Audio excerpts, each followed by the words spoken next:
शक्ल में इस बार आज़ाद कश्मीर में पेश करना है। बल्क की शक्ल का मतलब ये है कि बड़े वसी पैमाने पे, और उसकी वाज़ेह एग्जाम्पल हमारे सामने मौजूद है कि गवर्नमेंट ने अभी जो पब्लिक सर्विस कमीशन में सीनियर टीचर्स हैं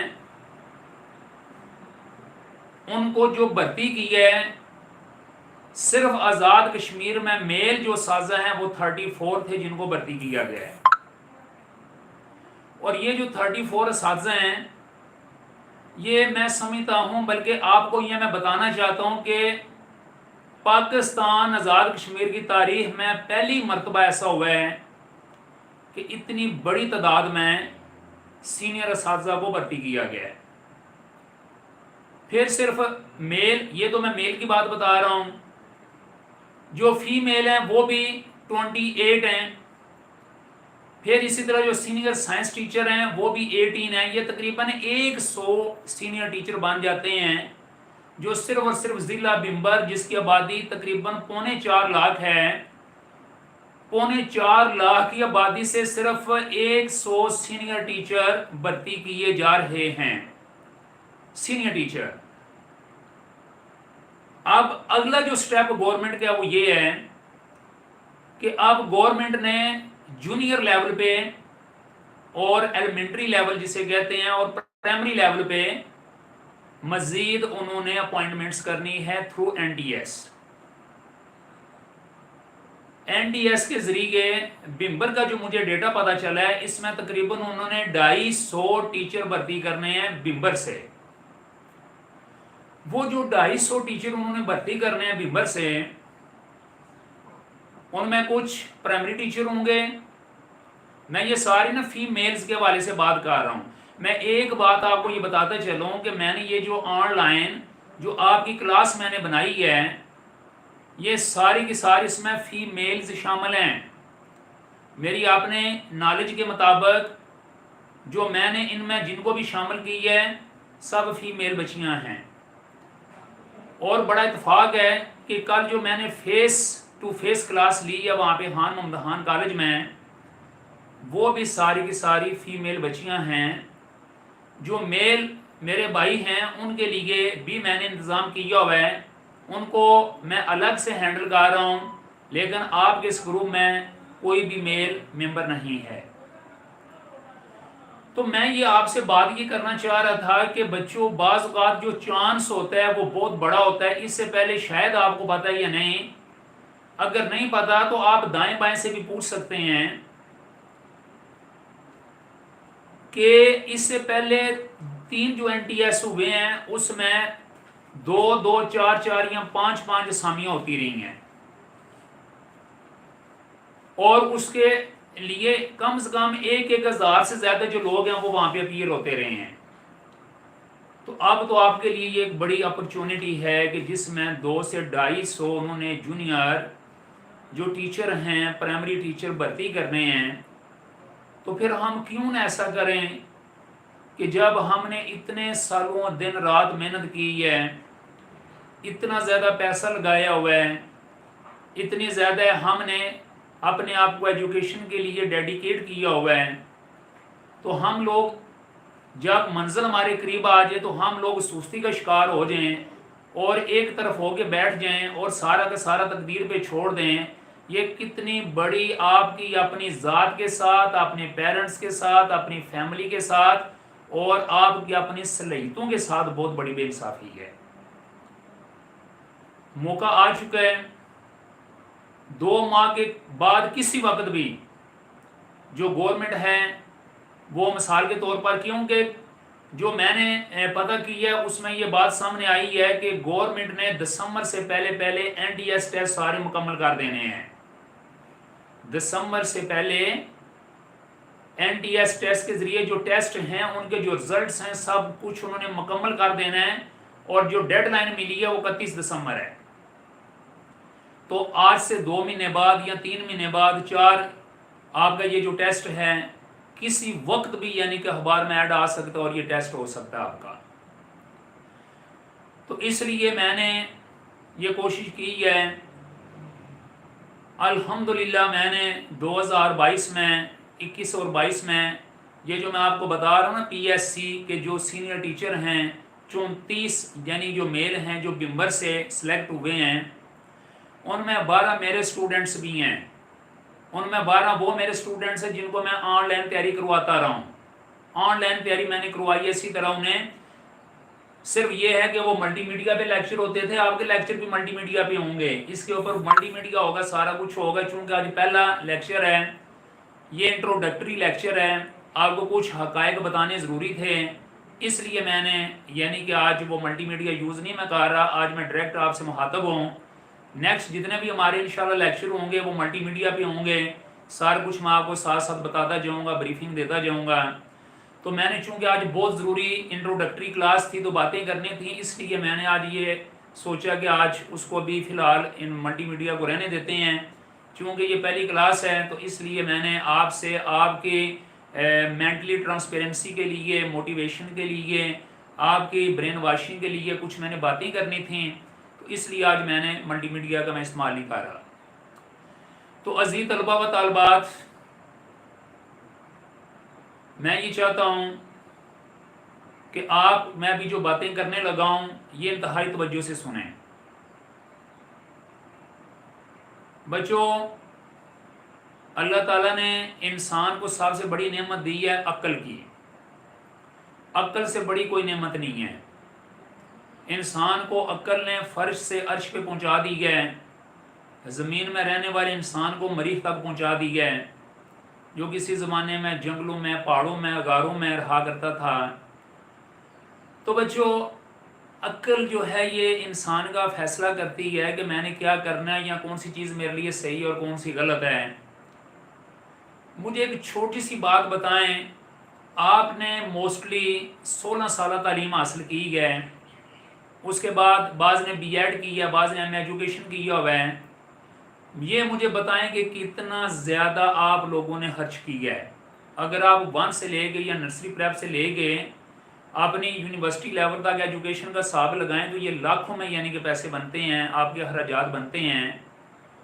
आप अपनी मेहनत को शामिल करें तो 16-17 साल की मेहनत बनती है। आप अपने पेरेंट्स की जो मशक्क़तें हैं, उनका जो तावन है उसको शामिल करें तो उसका कुछ अंदाज़ ही नहीं है। अनफॉर्चुनेटली हम क्या करते हैं, इतनी बड़ी डिग्री ले लेते हैं और जिस टेस्ट ने हमें मेराज पे पहुंचाना होता है, हमें इज्जत देनी होती है, हमारी रोज़ी का बहुत बड़ा ज़रिया बनना होता है, हमारे लिए मुस्तकबिल बनना होता है, उस टेस्ट के लिए हम ना तो तवज्जो देते हैं और ना उसके लिए हम टाइम डेडिकेट करते हैं और ना उसके लिए खर्च करते हैं। आप में से बेशुमार तालिब इल्म ऐसे हैं, आप में से बेशुमार तालिब इल्म ऐसे हैं जिन्होंने एमए या एमएससी ज़ूलॉजी किया होगा, बाज़ ने बॉटनी में किया होगा, बाज़ ने हिस्ट्री में किया होगा, बाज़ ने इस्लामियात में किया होगा और बाज़ ने इंग्लिश में किया होगा। आप लोग मुख्तलिफ सब्जेक्ट के लोग हैं। अब जो इस्लामियात का है, मैं वो अगले दिन बात कर रहा था कि मेरे एक स्टूडेंट हैं, तो वो कहते हैं कि सर आप इस्लामियात तो हमारे लिए आसान है, कोई मसला नहीं है, पाक स्टडी हमारे लिए आसान है, कोई मसला नहीं है, आप हमें पेडागोजी, मैथ और ये जो इंग्लिश है और ये जो चीज़ें इन पे ज़्यादा फोकस करें। तो मैंने बोला बेटी मेरी बात ज़रा गौर से सुने। मैंने बोला आपने एमए क्या किया? वह कहती है मैंने इस्लामियात की है। मैंने बोला अच्छा ये बताओ कि एक एनटीएस के पेपर में ये सवाल आया हुआ था कि 30वें पारे में कुल कितनी सूरतें हैं, तो मुझे बताओ कितनी हैं। फिर मैंने बोला कि मैंने पीपीसी का जो पब्लिक सर्विस कमीशन जो पंजाब का है वो मैंने देखा है, उसमें एक सवाल आया हुआ था कि 29वें पारे में कुल कितनी सूरतें हैं। कहती है सर मुझे नहीं पता। तो मैंने बोला यही बच्चों मसला है, जो एमए इंग्लिश कर लेता है डज नॉट मीन कि उसको अंग्रेजी यानी कि मुकम्मल तौर पर जो हमारे NTS के लेवल की है या उसमें जो चीज़ें आनी होती हैं वो आ जाती हैं, नहीं, उसे सीखनी पड़ती हैं। इस्लामियात वाले को वो सेट पैटर्न सीखना पड़ता है। मेरी मुराद ये है कि जब तक आप मुतलका कंटेंट्स की तैयारी नहीं बच्चों करते, उस वक्त तक आप कभी भी NTS ना जूनियर ना प्राइमरी पास नहीं कर सकते, बेशक आपने MPhil PhD क्यों नहीं किया हुआ। वो कंटेंट्स जो हैं वो आमतौर पर ना नेट के ऊपर आते हैं ना कहीं और आते हैं। वहां पर सिर्फ इतना लिख देते हैं जी कि इस्लामियात इतने नंबर की है, पाक स्टडी इतने मार्क्स का है, उर्दू इतने मार्क्स की है, मैथ इतने मार्क्स का है, पेडागोजी इतने की है, इंग्लिश इतने की है, इतना इतना इतना बस। अब जरा मुझे बताएं, इंग्लिश फर्ज करें 20 नंबर की आती है, फर्ज करें, अब हम अंग्रेजी कौन सी याद करें भी? इंग्लिश तो एक बहुत बड़ा समुंदर है, किस किस को याद करें? इस्लामियात है, उसमें किस किस चीज को याद करें? आप अगर इस्लामियात को ले लें, उसके अंदर तो आप फर्ज करें नबी वसल्लम की मक्की जिंदगी है, नबी करीम वसल्लम की मदनी जिंदगी है, ये 2 अलग से बहुत बड़े टॉपिक हैं। फिर उसके बाद खिलाफत उमैया है, बनु उमैया है, खिलाफत बनु अब्बासिया है, ये खुद बहुत बड़े टॉपिक हैं। फिर इसके अलावा गज़वात हैं, इसके अलावा नबी वसल्लम के खतूत हैं, आपकी जो दावतें हैं, आप मतलब ये है कि ये तो बहुत लेंथी सब्जेक्ट बन जाता है। मेरी बात समझ रहे हैं ना आप लोग? बहुत लेंथी सब्जेक्ट बन जाता है। तो मकसद ये है कि जो टीचर एक होता है, जैसे फर्ज करें मैं ये दावा कर रहा हूं कि मैं आपको इंशाल्लाह मुकम्मल तैयारी करवाऊंगा, मैं इसलिए दावा कर रहा हूं कि I have known about all the contents that are concerning for you all, for your all NTS syllabus, not only NTS syllabus but also PSC syllabus.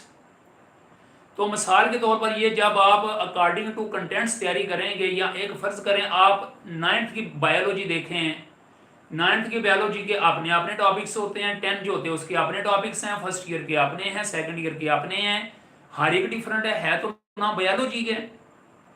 तो मेरा ख्याल है कि मेरी बात को समझ गए हैं। मैं इसलिए तैयारी करवा रहा हूं कि मैं आपकी अक्ल में ये बात बिठाना चाहता हूं कि आप लोग फर्ज करें एक गाइड ले लेते हैं, हो सकता है वो जो गाइड है वो सरहद के अंदर इस्तेमाल होती हो, KPK के अंदर इस्तेमाल होती हो, और वैसे भी मैंने आपको मतलब मैं बता रहा हूं कि गाइड पढ़ के बंदा कभी भी मेरिट वाले नंबर नहीं ले सकता, गाइड से मेरिट लेवल के नंबर नहीं आ सकते। आप ज़्यादा से ज़्यादा पास हो सकते हैं, और पास होना भी बाज़ औक़ात बहुत मुश्किल है, इसलिए कि गाइड में ज़्यादातर तो ऑप्शन होते ही गलत हैं।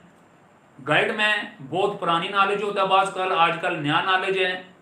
फर्ज करें मैं आपको पेडागोजी का बता रहा हूँ कि पेडागोजी में उन्होंने जो न्यू सिस्टम ऑफ स्कूलिंग है उसके कंटेंट्स शामिल किए हैं, ये किसी भी आपको गाइड से नहीं मिलेंगे। बात मेरी समझ आ रही है? किसी भी आपको गाइड से नहीं मिलेंगे।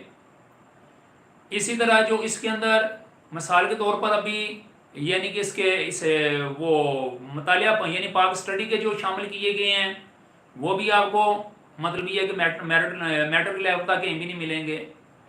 तो मकसद ये कहने का, इसी तरह पेडागोजी के अंदर तो बेशुमार कंसेप्ट है ना, आपको तो पता है पेडागोजी के अंदर, पेडागोजी क्या है? Art of teaching. अब आर्ट ऑफ टीचिंग के अंदर क्या है?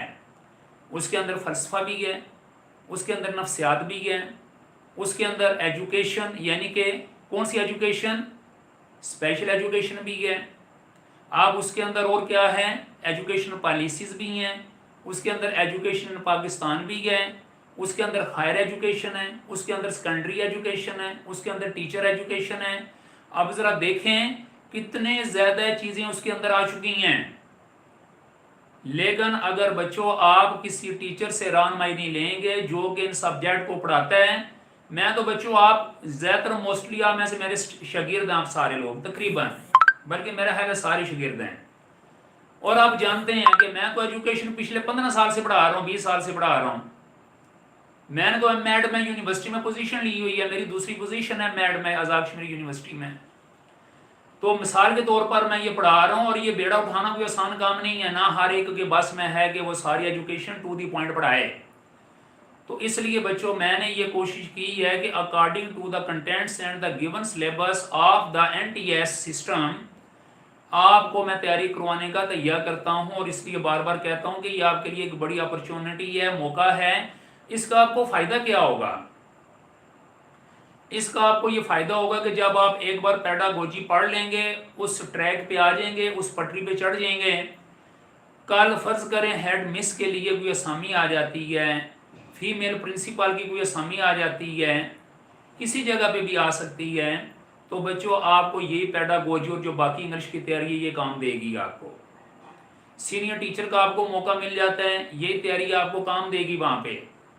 मेरी बात समझ आ रही है कि नहीं आ रही है? सिर्फ क्या होगा, उसमें मैथ और इंग्लिश नहीं होगी, मैथ और उर्दू नहीं होगा, बाकी तो सब कुछ होगा, और पाक स्टडी नहीं होगा। वरना ये याद रखें, मैं आपको एक मिसाल ये देना चाहता हूं कि आज़ाद कश्मीर में स्वाय लेक्चरारशिप के, आज़ाद कश्मीर में स्वाय यानी कि लेक्चरारशिप, वो भी सब्जेक्ट वाइज। अगर एजुकेशन की है लेक्चरारशिप तो फिर उसके अंदर भी तो पेडागोजी होती है, लेकिन आज़ाद कश्मीर में स्वाय लेक्चरारशिप के बाकी जितने भी पोस्ट्स आती हैं, चाहे वो छोटे लेवल की हैं, चाहे वो बड़े लेवल की हैं, चाहे वो हेड मिस की हैं, प्रिंसिपल की हैं, सीनियर टीचर की हैं, जूनियर टीचर की हैं, एलिमेंट्री टीचर की हैं, प्राइमरी टीचर की हैं, जूनियर साइंस टीचर की हैं, सीनियर साइंस टीचर की हैं, जितनी भी हैं बच्चों, इंग्लिश, पेडागोजी, इस्लामियात, ये तीनों मस्ट हैं। फिर मैं आपको हैरान कुन बात बताऊं, और ये बात अगर आपको 20 उम्र में समझ आ जाती है, you are very lucky. Federal government में भी जो हमारी आज़ाद कश्मीर के असामियाँ आती हैं, अभी भी 4 आई हुई हैं मेल्स के लिए, फीमेल के लिए आनी है, वो अगस्त सितंबर में आएंगी, सितंबर अक्टूबर में। 4 असामियाँ, 4 वैकेंसीज फेडरल गवर्नमेंट की आई हुई हैं, उनका जो सिलेबस है वो भी यही है। फिर फेडरल गवर्नमेंट में जो सीनियर टीचर के लिए भर्ती होती हैं बच्चियां बच्चे, उनका सिलेबस भी यही है। इवन के हैरान कुन बात जो है वो ये कि फेडरल गवर्नमेंट के अंदर जो लेक्चरार होते हैं, उनके लिए लेक्चरार जो होते हैं फेडरल गवर्नमेंट में, उनके लिए 50 नंबर का सब्जेक्ट होता है, जो कि अपना उनका होता है। जैसे अगर कोई इस्लामियात का लेक्चरार बनना चाहता है तो 50 नंबर इस्लामियात के होंगे, 30 नंबर पेडागोजी के होंगे, और 20 नंबर इंग्लिश के होंगे। मुझे उम्मीद है कि आपको मेरी बात समझ आ रही है। तो मिसाल के तौर पर ये जो पेडागोजी है, ये जो सारी तैयारी है, ये आपके लिए बहुत ज़रूरी है, हर हवाले से ज़रूरी है। इसके बगैर बच्चों आप लोग मतलब है कभी भी किसी बड़े लेवल पे पोस्ट पे नहीं जा सकते। एक बात होगी। दूसरी बात ये है कि जब आप ये तैयारी कर लेते हैं, उसके बाद जैसे ही आपको कहीं ऐड मिलता है, इश्तिहार आता है, पंजाब में, आज़ाद कश्मीर में, फेडरल गवर्नमेंट इस्लामाबाद में, कहीं भी आता है, आपको ज़्यादा तैयारी की ज़रूरत ही नहीं पड़ती, इसलिए कि आप एक बार इसमें से गो थ्रू हो चुके होते हैं।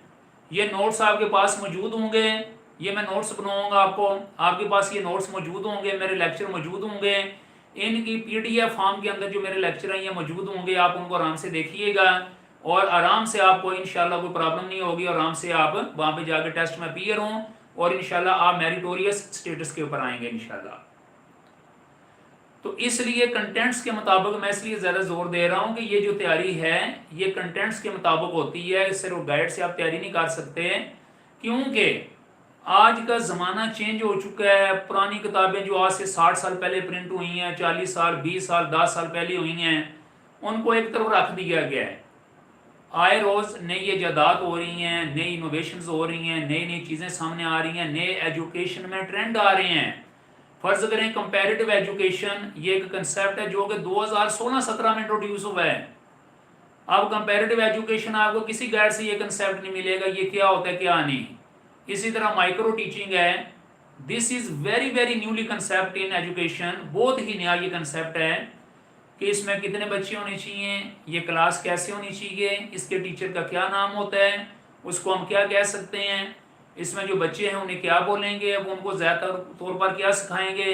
तो ये माइक्रो जो टीचिंग है ये भी एक नया कंसेप्ट है। तो आप अगर पुरानी को गाइड या पुरानी को किताबें लेते हैं तो उसमें ये चीज़ें आपको बिल्कुल नहीं मिलेंगी। फिर इसी तरह आजकल जो 21st सेंचुरी स्किल्स हैं, ये एक नया कंसेप्ट है। ये स्किल्स कैसे अटेन की जा सकती हैं, इनको कैसे हासिल किया जा सकता है, इनको कैसे सीखा जा सकता है। तो ये भी एक नया कंसेप्ट है। तो मौजूदा जो आपका NTS होगा, इसमें जो नई चीजें ये सारी की सारी इसमें शामिल होंगी। मेरी बात समझ आ रही है ना? अच्छा, अब एक और बात, मैं जरा देखूं आपकी हाजिरी कितनी है।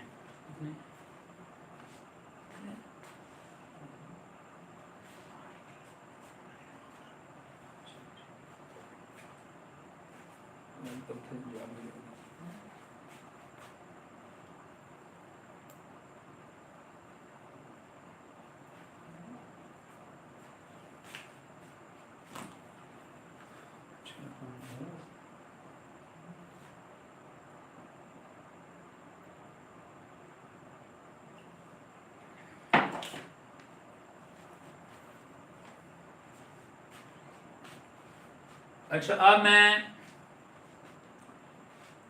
ये सारी तमहीद आपको समझाने के बाद मैं आ रहा हूँ कि आपको मैं थोड़ा सा सिलेबस बता देता हूँ कि NTS में जो सिलेबस है उसमें कौन कौन सी चीज़ें शामिल होंगी। ठीक है, तो बच्चों सबसे पहले हम इस्लामियात से शुरू करते हैं।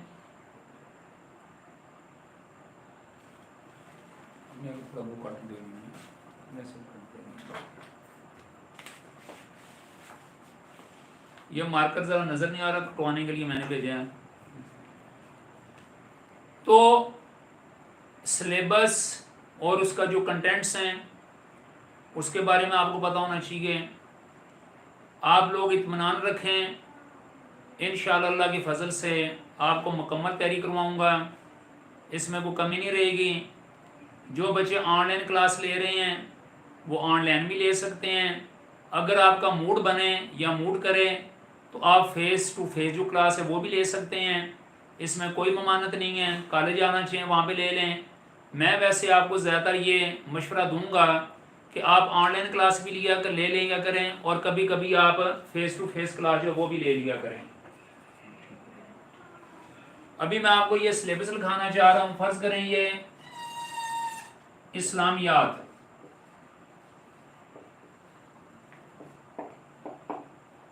उसके बाद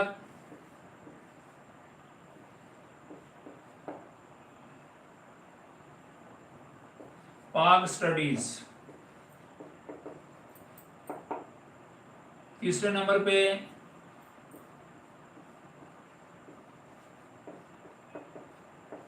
इंग्लिश, चौथे नंबर पे उर्दू, पांचवें नंबर पे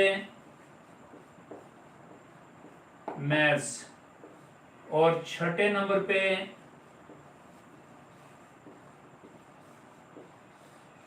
पेडागोजी। ये सिलेबस है।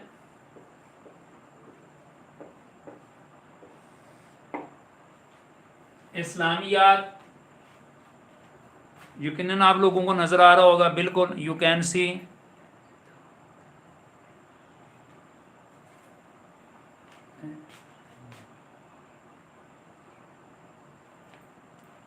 मैं चलें उर्दू में भी लिख देता हूं ताकि आपको जरा आसानी हो जाए। इस्लामियात,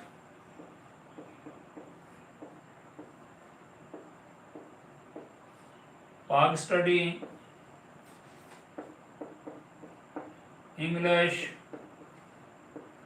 उर्दू, रियाजी,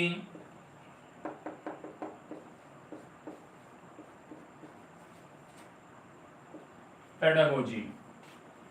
बच्चों इस्लामियात 5 नंबर की, पाक स्टडी 5 नंबर की, इंग्लिश 20 नंबर,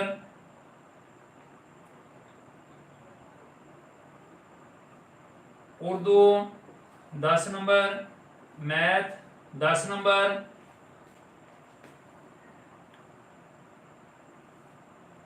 हाँ बल्कि इस्लामियात और ये दोनों मिलाए तो उनके 20 हैं, तो आप यहाँ पे 10-10 करेंगे, यानी कि 10 इसके 10 इसके। ये कितने हो गए? 10-10 20 30 40 और 20 60 और 40 नंबर की पेडागोजी। ये टोटल 100 नंबर का आपका पेपर बन जाएगा। ये देख सकते हैं आप, जो ये जो सिलेबस है ये 2023 है,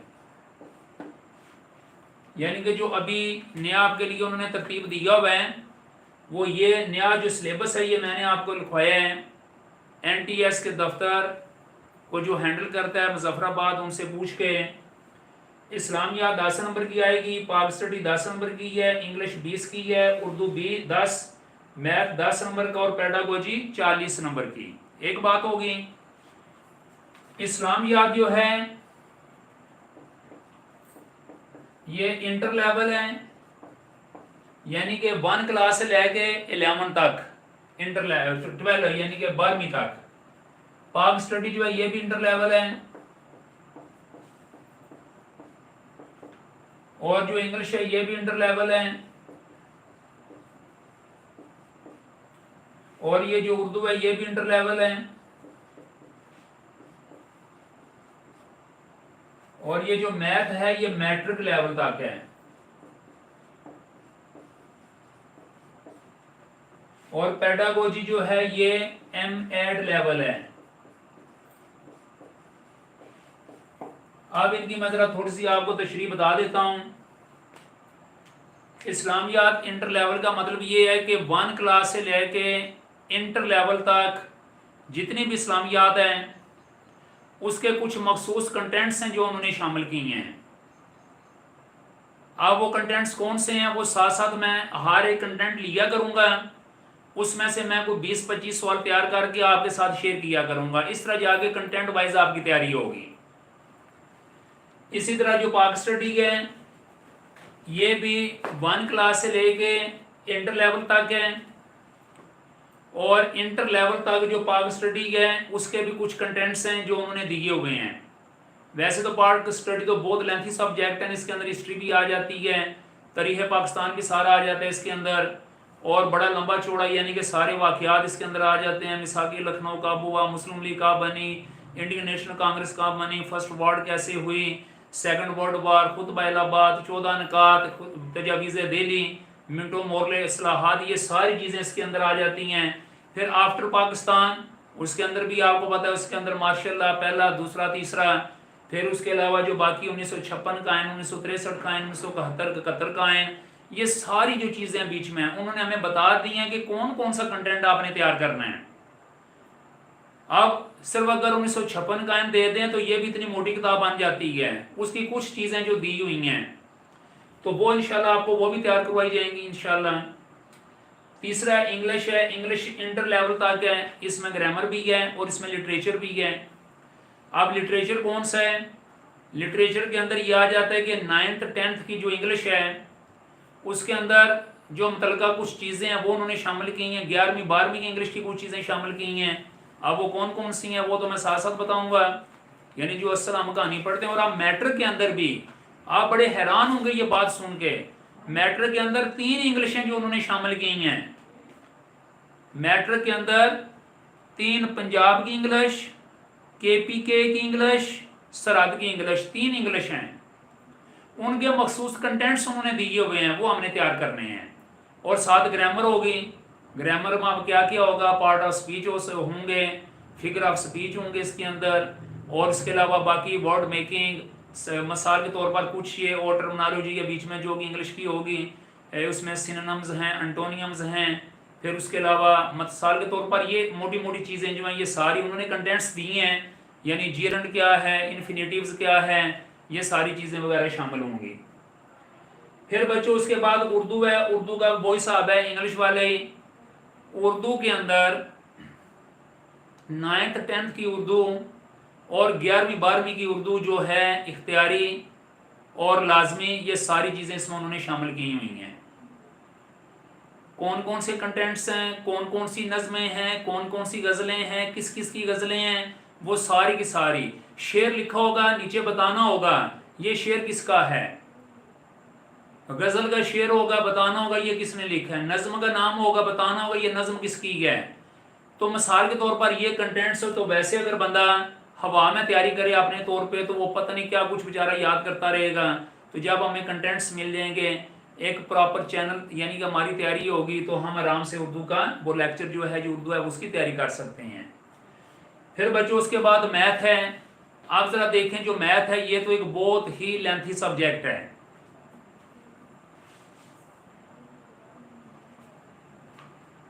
जो बच्चों मैथ है ये एक बहुत ही लेंथी सब्जेक्ट है। इस मैथ के जब तक आपको कंटेंट्स नहीं ना पता होंगे आप नहीं कर सकते। मसलन आप मैथ के अंदर ज्योमेट्री भी है, मैथ के अंदर परसेंटेज भी है, मैथ के अंदर सेट्स जो सेट होते हैं वो भी हैं।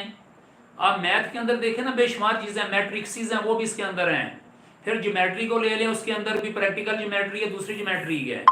फिर इसके अलावा अगर आप उसको लें तो उसमें प्रॉब्लम हैंडलिंग ये भी एक ज्योमेट्री का हिस्सा है। तो आप देखना ये है कि इसमें कौन कौन सी चीज़ें तैयार करें मैट्रिक लेवल तक, 6 से लेके 10वीं तक, बल्कि 1 से लेके 10 तक। तो मैथ बहुत बड़ा है ना, आप तो समझते हैं इन चीज़ों को। मेरा ख्याल है कि आप लोग अगर तवज्जो से मेरी बात सुन रहे हैं तो यू आर गेटिंग वेल, आप मेरी बात सही समझ रहे हैं। तो मैथ जो है इतना ज़्यादा कैसे आप तैयार करेंगे, उर्दू कैसे तैयार करेंगे? तो लिहाजा बच्चों कंटेंट्स के मुताबिक तैयारी होगी। हर कंटेंट पे हम बहस करेंगे, वो मैं आपको समझाया करूँगा, उनसे हम सवाल बनाएंगे, वो आप तक पहुँचेंगे, आप उनसे तैयारी करेंगे इंशाल्लाह, तब जाके बात बनेगी। उसके बाद बच्चों पेडागोजी के, अब जो पेडागोजी है जो एम.एड लेवल की उन्होंने दी हुई है पेडागोजी, एम.एड में 12 सब्जेक्ट हैं, बल्कि 13 सब्जेक्ट हैं। आपके मेरे इस ग्रुप के अंदर 3-4 ऐसे मेरे स्टूडेंट हैं जिनके बारे में मैं जानता हूं कि दे हैव एम.एड, उन्होंने एम.एड किया हुआ है। अब जो उन्होंने एम.एड किया हुआ है वो जानते हैं कि इसमें 13 पेपर होते हैं। अब उन 13 पेपर को हम कैसे तैयार करें, सवाल ये पैदा होता है। उसमें एजुकेशन टेक्नोलॉजी भी है, उसमें एजुकेशन लॉ भी है, उसमें एजुकेशनल साइकोलॉजी भी है, एजुकेशनल फिलॉसफी भी है, उसके अंदर तो बेशुमार चीज़ें हैं। तो बच्चों जब हमें कंटेंट्स मिल जाएंगे तो हमारे लिए तैयारी करने के लिए कोई मुश्किल नहीं रहेगी, कोई दिक्कत नहीं आएगी, कोई प्रॉब्लम नहीं होगी। बात समझ रहे हैं ना आप? तो मैंने यही कोशिश की है, यकीन करें कि आप लोगों की सरसर हमदर्दी के लिए। बच्चों ये चीज़ें हमें 40 साल की उम्र में के बाद जाके ये पता चली हैं, हमें कोई समझ नहीं थी इन चीज़ों की। तो मैं अल्लाह ताला की ज़ात ये जानती है, मैं बार बार ये इसलिए कहता हूँ, बार बार आपको अक्लमंद यानी कहता हूँ कि अक्ल का इस्तेमाल करें, अक्लमंद बने, अक्ल को इस्तेमाल करें, ख्वास हमसा के ज़रिए मालूमात हासिल करें।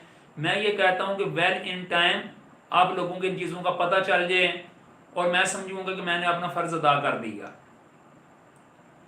मेरी बात समझ आ रही है कि नहीं आ रही है? मैं यकीन करें इसलिए बार बार ये कहता हूँ बच्चों, ये बहुत आसान हो जाएगा आपके लिए if you try to get your future, your aim, your ambition of your life. तो बच्चों आपको मेरे साथ चलना होगा। मैं इंशाअल्लाह ताला अल्लाह के फजल से अपने पूरी बसात के मुताबिक ये चीज़ें तैयार कराने की कोशिश करूँगा।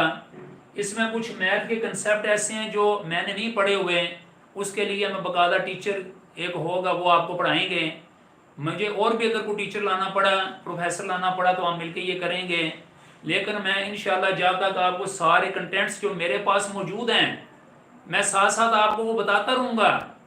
आप खुद हैरान होंगे, आप हैरान होंगे कि ये सर ने हमारे साथ बड़े यानी कि समझ लें कि एहसान की, ये नेकी की है। और मेरे बच्चों, प्यारे बच्चों, अजीज़ बच्चों, अगर आप ये चाहते हैं कि आप लोग बग़ैर मुश्किल के, बग़ैर तकालीफ के, बग़ैर कुर्बानी के अपने टारगेट को अचीव कर लें तो ये आपकी खाम ख्याली है, ये आपकी अपने नफ्स की तिफल तसल्ली है, ऐसे मुमकिन नहीं है। मेरे जितने भी ये लेक्चर हैं मैंने आपको मुकम्मल कोर्स तक तैयारी करवानी है। Today it is basically my introductory lecture with you. मैंने आपको ये मुकम्मल तैयारी करवानी है अल्लाह के फजल से। आप लोगों के पास जब टाइम हुआ करेगा आप कॉलेज भी आ सकते हैं फेस टू फेस क्लास में, और जब टाइम नहीं हुआ करेगा आप ऑनलाइन क्लास भी ले सकते हैं। दोनों ऑप्शन आपके लिए ओपन है, कोई ऐसा मसला नहीं है। आप जो सवाल पूछना चाहते हैं मुझसे पूछें, जिस चीज़ के बारे में समझ नहीं है मुझसे पूछें, जो आपको नहीं आती वो मुझसे पूछें। मैं इंशाल्लाह पूरा आपको मुतमिन करने की कोशिश करूँगा। लेकिन आप लोग अल्लाह के लिए, खुदा के लिए अपने इस सेंस को इस्तेमाल करें और बच्चों अपना जो मुस्तकबिल है, जिसके लिए शुबाना रोज़ बचपन से आपने मेहनत की है, उसके लिए यकसू हो जाएं, उसके लिए डेडिकेशन पेश करें, उसके लिए आप मेहनत करें, तो तब जाके मिसाल के तौर पर आपको कामयाबी मिलेगी। कुछ बच्चे ऐसे हैं जो मुझसे सवाल कर रहे थे कि सर हमने मैट्रिक, FA, BA, MA अल्लामा इकबाल ओपन यूनिवर्सिटी से किया हुआ है, तो सर क्या हमारे लिए कोई मसला तो नहीं होगा? तो अजीज तलबा व तालबात, मैं आपको ये बताता चलूँ कि आपका जो क्राइटेरिया वहाँ पे बनता है NTS का, वो ज़रा कुछ इस तरह है, मैं ज़रा आपसे शेयर करने लगा हूँ।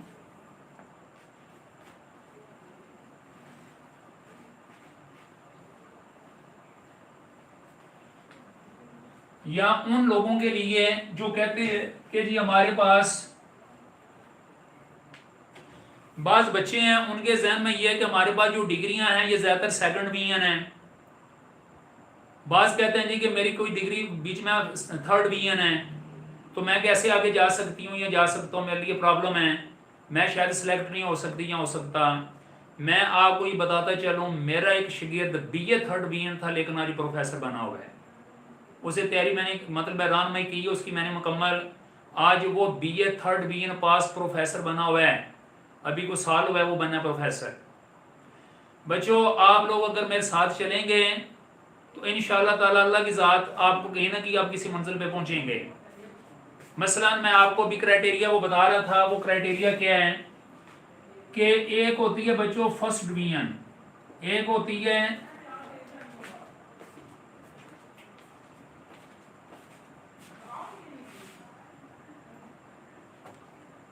एक है सेकंड, फर्स्ट, सेकंड और थर्ड। अगर आपका मैट्रिक, फिर इसी तरह आगे FA जिसको इंटर भी कहते हैं, इसी तरह BA और आगे MA। अगर आपका मैट्रिक फर्स्ट डिवीजन है तो आपको नंबर मिलेंगे 7, सेकंड डिवीजन है तो नंबर मिलेंगे 5, थर्ड डिवीजन है तो नंबर मिलेंगे 2। इसी तरह FA है, अगर ये है तो इसके नंबर आपको मिलेंगे 7, 5, 2। लेकिन BA में जो अगर फर्स्ट डिवीजन है तो आपको नंबर मिलेंगे 11, अगर सेकंड डिवीजन है तो नंबर मिलेंगे आपको 8, और अगर थर्ड डिवीजन है तो आपको नंबर मिलेंगे 5। इसी तरह जो MA है इसके नंबर मिलेंगे 14, 11 और 6। आप ये बात मेरी जरा गौर से सुनिएगा, मैट्रिक में अगर आपकी फर्स्ट डिवीजन है तो आपको नंबर मिलेंगे, जब आपका मेरिट बनता है ना एंड पे जाके, जब आप NTS का टेस्ट देते हैं तो आपका मेरिट वहां पे ना, इसको बोलते हैं एकेडमिक, ACADEMIC, एकेडमिक मेरिट, इसको बोलते हैं एकेडमिक मेरिट। ठीक है, तो जो एकेडमिक मेरिट होता है वो इससे आपके फर्स्ट डिवीजन, सेकंड डिवीजन और थर्ड डिवीजन से लिया जाता है। ठीक है ना, उसमें क्या देखा जाता है, आपके अगर मैट्रिक फर्स्ट डिवीजन है तो 7 नंबर आपको मिलेंगे, यानी कि मार्क्स मिलेंगे। FA में भी 7 मिलेंगे, BA में 11 मिलेंगे और MA में 14 मिलेंगे। ये टोटल बन जाएंगे, ये टोटल बन जाएंगे 39। अच्छा ये 39, इनके जरा देखें ये कितने बन जाते हैं, 18 और ये 29, और ये कितने बन जाते हैं 15। आप मेरा हेल आपको नजर आ रहा है, मैं जरा देखना चाहूंगा कि क्या आपको नजर आ रहा है। यस यू कैन सी, आपको नजर आ रहा है।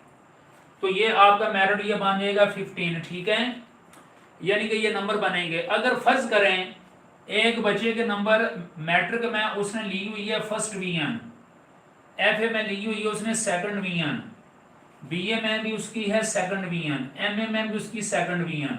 अब ये सारे मार्क्स आप गिन रहे हैं कितने हैं, 7 और 5 यानी 7 और 5 12, 12 और 8 यानी कि 20, 20 और 11 कितने हो गए 31। तो इस तरह बच्चों ये आपका बनेगा 31, जो एकेडमिक है वो बनेगा 31। तो अब ये बन जाएंगे 31 प्लस NDS, यानी 31 जो मार्क्स हैं ये आपके एकेडमिक आ जाएंगे, ठीक है, और ये 31 आ जाएंगे। और बच्चों ये जो NDS के मार्क्स जो आपने पेपर में लिए होंगे वो अगर फर्ज करें आपके आ जाते हैं 60, तो आपका कंक्लूजन जो टोटल कंक्लूजन है वो बन जाएगा 91, ठीक है, ये आपका टोटल कितना बन जाएगा 91। तो इस तरह अब मैं ये बताना ये चाह रहा हूं कि जो अल्लामा इकबाल ओपन यूनिवर्सिटी से जो बच्चे पढ़े हुए हैं आम तौर पर उनकी फर्स्ट डिवीजन ही होती है, आम तौर पर उनकी फर्स्ट डिवीजन ही होती है, चाहे वो मैट्रिक है, FA है, चाहे वो मैट्रिक है, FA है, BA उनकी आमतौर पर फर्स्ट डिवीजन होती है।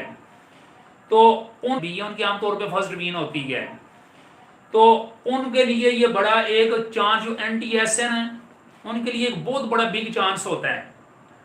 मेरी एक शागिर्द है वो आजकल लगी हुई है इधर सकासन साइड पे, वो टीचर लगी हुई हैं, वो उन्होंने FA भी अल्लामा इकबाल से की है, BA भी अल्लामा इकबाल से किया, MA इस्लामियात उन्हें मैंने करवाया।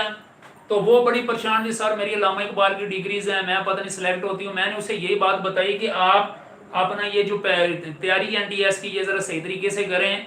तो अल्लाह का शुक्र है उसने भी फिर यानी कि जुनून की हद तक तैयारी की, आज वो टीचर बनी हुई है। तो मकसद ये कहने का बच्चों कि आपको उस तरह ज़्यादा मार्क्स मिल सकते हैं अगर आपने अल्लामा इकबाल से किया हुआ है, आपकी डिग्रीज में पावर है, ताकत है, कुव्वत है, तो आपके लिए कोई प्रॉब्लम नहीं है। जब ये मेरिट बनता है तो आप लोग तो बहुत आगे निकल जाते हैं।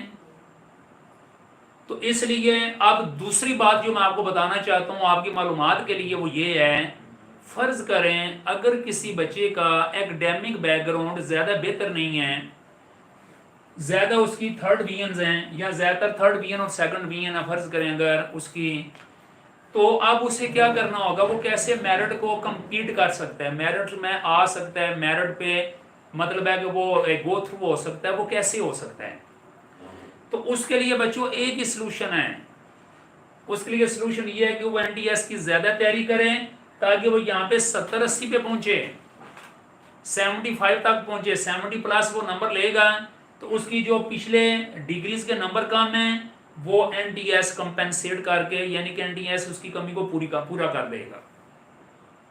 यानी कि मिसाल के तौर पे अगर मेरिट बन रहा है जी कि आपका टोटल जो मेरिट है वो बन रहा है, कितना बन रहा है फर्ज करें जी, वो बन रहा है 95, 96, 97, 95 मेरिट से मुराद ये है कि अगर किसी बच्चे के फर्ज करें 3 पोस्टें हैं, कितनी पोस्टें हैं या 4 पोस्टें कर लें, चलें फर्ज करें 4 पोस्टें हैं।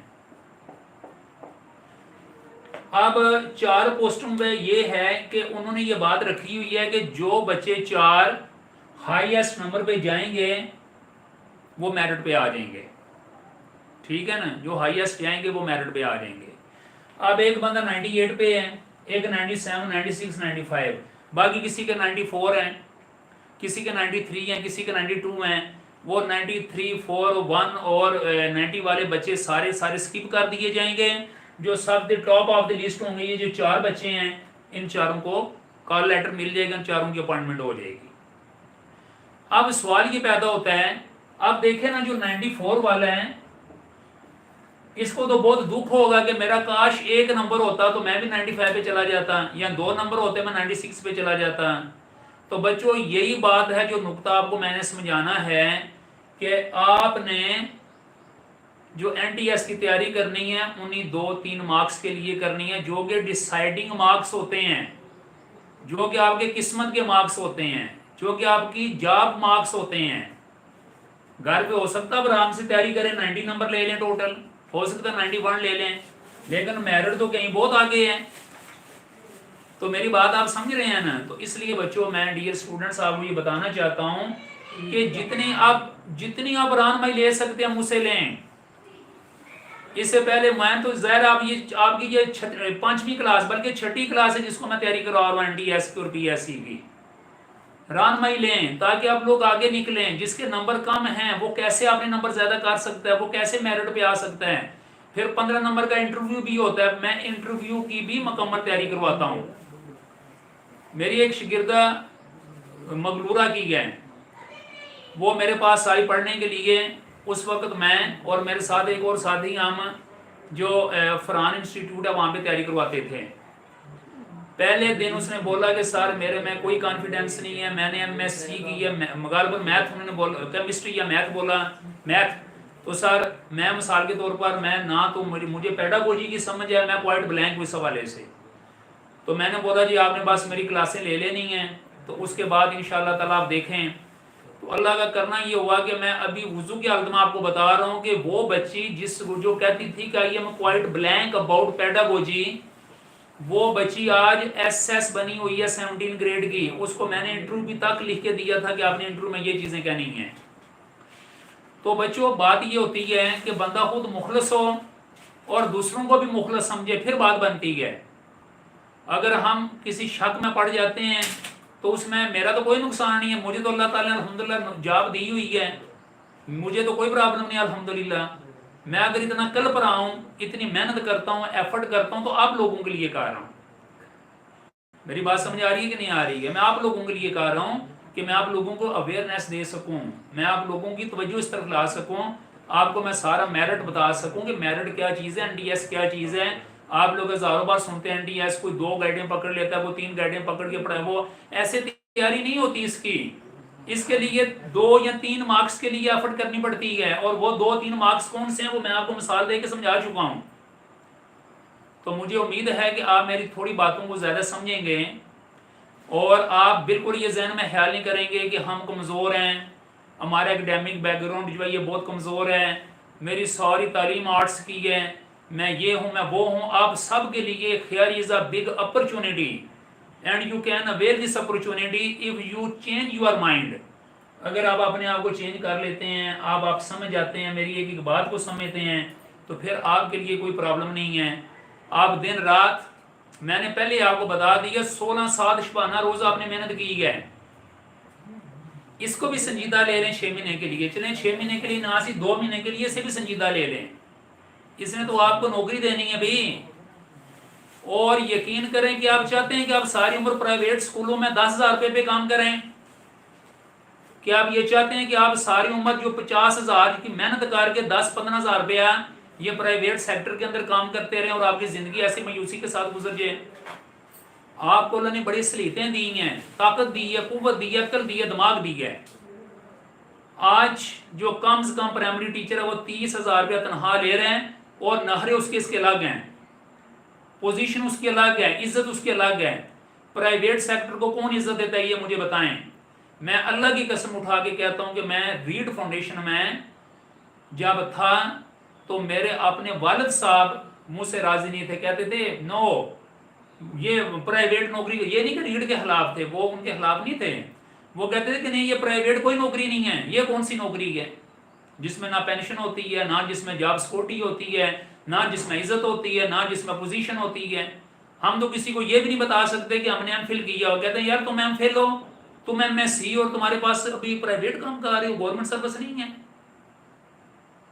तो यकीन करें कि बंदे को शर्मिंदगी एहसास से कमतरी रहता है, सारी उम्र इंफीरियरिटी कम्प्लेक्स में इंसान मुब्तला रहता है। Private job is no job, it is just time passing activity है।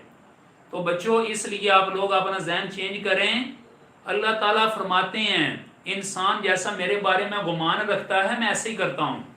अल्लाह के बारे में ये गुमान रखेंगे, या अल्लाह मैं ये तैयारी कर रही हूँ, तूने मुझे मंजिल देनी है, या अल्लाह ये जो मेरे बस में है वो मैं कर रही हूँ या करूँगा, आपने मुझे मंजिल देनी है। मेरी मंजिल ये है कि मुझे प्राइमरी टीचर बना दे, जूनियर टीचर बना दे, जूनियर साइंस टीचर बना दे, कोई कुछ ना कुछ मुझे अता कर दे।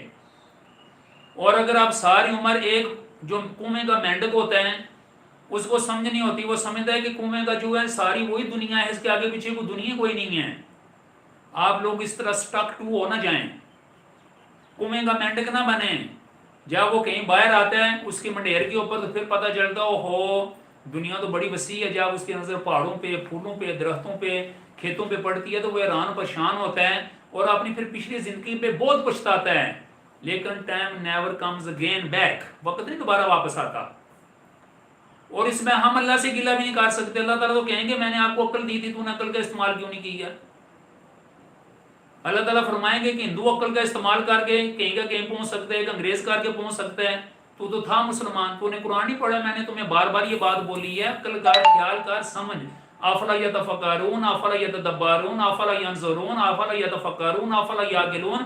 मैंने तुम्हें बार बार नहीं ये बात बोली थी, अक्ल को इस्तेमाल कर, मेरी मदद तेरे साथ होगी। तूने अक्ल नहीं इस्तेमाल की, मैंने मदद नहीं की। तो इसलिए बच्चों आप लोग एनडीएस के लिए यकसू हो जाएं, सनसियर हो जाएं। इंशाल्लाह ताला आपको मैं पूरा ये कोर्स मुकम्मल कराऊंगा। ये जितने सब्जेक्ट मैंने आगे आपको बताए हैं, जितने भी सब्जेक्ट हैं, उनकी जो कंटेंट्स वाइज तैयारी है वो आपको मैं कराऊंगा। जो मेरे स्टूडेंट पंजाब के हैं उनके लिए कोई प्रॉब्लम नहीं होगी इंशाल्लाह, वो भी आराम से वहाँ से वो कर लेंगे। वहाँ का भी होने वाला है एनडीएस, वो मतलब है वो भी 3-4 हज़ार सामियाँ आने वाली हैं वहाँ पे। और मैंने ये सुना है कि बजट के फौरी बाद यानी वो भी दे रहे हैं, 8वें-9वें महीने में वो भी दे रहे हैं। आज़ाद कश्मीर में भी इंशाल्लाह होगा। फेडरल गवर्नमेंट में तो एक इश्तिहार जो मेल्स के लिए है वो आ चुके हैं, फीमेल के लिए जो है वो हो सकता है कि 2-3 माह की, आमतौर पर 4-5 माह के बाद वो देते हैं, तो उसमें आप लोग अपीयर हो सकते हैं। तो इसलिए आप लोग का जो तावन है वो ही मैं समझता हूँ आपके लिए फ़ायदेमंद है। अगर आप तावन नहीं करेंगे तो फिर मुझे क्या ज़रूरत पड़ी हुई है जी हाँ सिर खपाने की और ये सारा कुछ करने की। मैं तो आप लोगों के फ़ायदे के लिए ये सारा कुछ कर रहा हूँ। मैं ये चाह रहा हूँ मैं आपको एजुकेट करूँ, मैं आपका टीचर हूँ, आपका रूहानी बाप हूँ। और जो एक रूहानी बाप की हैसियत से मैं आपके हवाले से सोचता हूँ कि आप लोगों को भी किसी लेवल पे होना चाहिए, किसी मुकाम पे होना चाहिए। मैंने खुद प्राइवेट सेक्टर में 13 साल काम किए हैं और मुझे पता है कि वहाँ पर कितनी मुश्किलात होती हैं, कोई जॉब सिक्योरिटी नहीं होती, कोई कुछ भी नहीं होता। अगले ये कहें जी सुबह आपने नहीं आना, आपने अगले दिन एक कॉलेज हमारे इसी इलाके में, कॉलेज नाम नहीं लूँगा, सुबह 10 टीचर आए हैं तो उनको बोला नहीं कि हमारे पास पैसे नहीं आपको यानी कि देने के लिए सैलरी, आप जा सकते हैं। 10 टीचरों को एक दिन यकमुश्त फारिग कर दिया गया है। और छोटी मोटी जो कहानी है वो तो आप अक्सर सुनते रहते हैं। तो इसलिए बच्चों आप ज़रा यकसू हो जाएं, संजीदा हो जाएं। मैं ये कहता हूँ कि अगर आप लोगों का थोड़ा बहुत घर का खर्चा चलता है तो छोटी मोटी जॉब छोड़ें, किताबों से मोहब्बत करें, किताबों से प्यार करें। जो मैंने चीज़ें आपको बताई हैं उनको याद करें, उनको रटा लगाएं और एक बार आप इस चुंगल से निकलें और अपनी ज़िंदगी बनाएं। और इंशाल्लाह जब आप गवर्नमेंट जॉब में आ जाएंगे तो वाकई आपकी ज़िंदगी बदल जाएगी। तो मेरा ख्याल है कि आज ये पहला जो मोटिवेशनल इंट्रोडक्टरी एनडीएस और पीएससी के हवाले से लेक्चर था वो मैं काफ़ी बातें आपको बता चुका हूँ। इंशाल्लाह जो हमारा आइंदा लेक्चर हुआ करेगा वो एक तो मैं मल्टीमीडिया पे आपको दिया करूँगा, मल्टीमीडिया पे समझाया करूँगा। और आप में से जो बच्चे या बच्चियाँ, बच्चा तो खैर इसमें कोई नहीं है, मैंने सारी फीमेल इस ग्रुप में रखी हैं। जितनी बच्चियाँ अगर आप में से कोई फेस टू फेस क्लास लेना चाहता है तो वो हान कॉलेज में आ सकता है। वहाँ पर मंडे, ट्यूसडे, वेडनेसडे 3 दिन क्लास हुआ करेगी वहाँ पे 10 से 12:30 बजे तक। और अगर जो उधर नहीं आ सकता वो इधर ऑनलाइन क्लास ले सकता है, इसमें कोई मसला नहीं है। तो मुझे उम्मीद है कि आप मेरी बातों को समझ गए हैं। आप लोग इसमें अपने अक्ल और शौक़ को इस्तेमाल करेंगे और अपना करियर बनाएंगे, अपनी ज़िंदगी बनाएंगे। क्योंकि आपने बचपन की ज़िंदगी पढ़ने लिखने में गुजारी है, खर्च करने में गुजारी है, वालिदैन की मशक्क़तें शामिल हैं, उनकी ट्रबल्स, उनकी महरूमियाँ भी इसके अंदर शामिल हैं, उनकी कुर्बानियाँ भी इसके अंदर शामिल हैं। तो आप इन सारी कुर्बानियों को, अपने फ्यूचर को कुर्बान नहीं होने देंगे बल्कि उसके लिए एफर्ट करेंगे और अपनी ज़िंदगी बनाएंगे। मेरी इंशाल्लाह हर तरह की गाइडेंस, काउंसलिंग, रहनुमाई, मदद, खिदमत आपके साथ रहेगी। और यहाँ भी आपको कोई प्रॉब्लम होगी इंशाल्लाह मैं आपको वहाँ पे कोच करूँगा, मैं आपको वहाँ पे इंशाल्लाह फैसिलिटेट करूँगा, आपको गाइड करूँगा। इसी के साथ मैं आपसे इजाज़त चाहता हूँ। अल्लाह निगहबान, अल्लाह हाफिज़।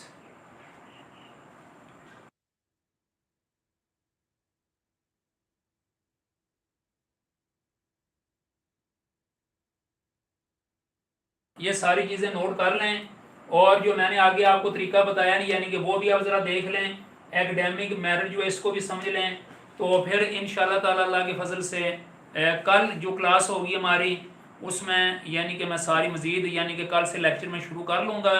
और इंशाल्लाह जितने सब्जेक्ट होंगे ये नहीं कि मैं कोई एक सब्जेक्ट की तैयारी करवाऊँगा, सारे सब्जेक्ट की तैयारी करवाऊँगा, सारे जो सब्जेक्ट हैं इंशाल्लाह।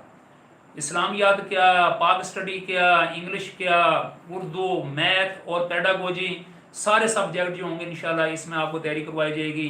आपको परेशान होने की कोई ज़रूरत नहीं है। आप जब क्लास में बैठें आपके पास एक रजिस्टर, मोटा सा एक रजिस्टर ले लें, कुछ मेरी ज़बानी जो बातें होंगी उनको भी नोट करते जाइएगा, और कुछ जो वहाँ पर लेक्चर होगा, और हाँ वो जो लेक्चर होगा वो बाद में PDF फॉर्म में भी आपको मिल जाया करेगा। उसके बारे में आपने परेशान नहीं होना, फिक्रमंद नहीं होना, वो आपको PDF फॉर्म में मिल जाया करेगा। आप लोग उसकी तैयारी भी कर सकते हैं। डेली के जो लेसन होंगे आप अपने रजिस्टर पे नोट करें। नोट करने से नॉलेज जो होता है वो ज़्यादा मजबूत होता है। और वैसे भी आपको पता है ना, जब पहली वही नाजिल हुई, पहली वही में कितनी आयत थी पता है आपको? ये सवाल भी अक्सर आता है। पहली वही में 5 आयत थी। इकरा बिस्मि रब्बिकल्लज़ी खलक खलकल इंसान मा अलक इकरा व रब्बुकल अकरमुल्लज़ी अल्लमा बिल कलम अल्लमल इंसान मा लम यअलम।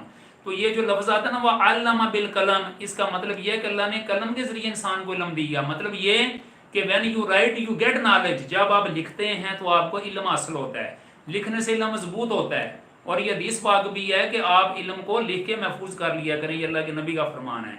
तो लिखना फ़र्ज है, लिखना फ़र्ज का दर्जा रखता है, सवाब का दर्जा रखता है।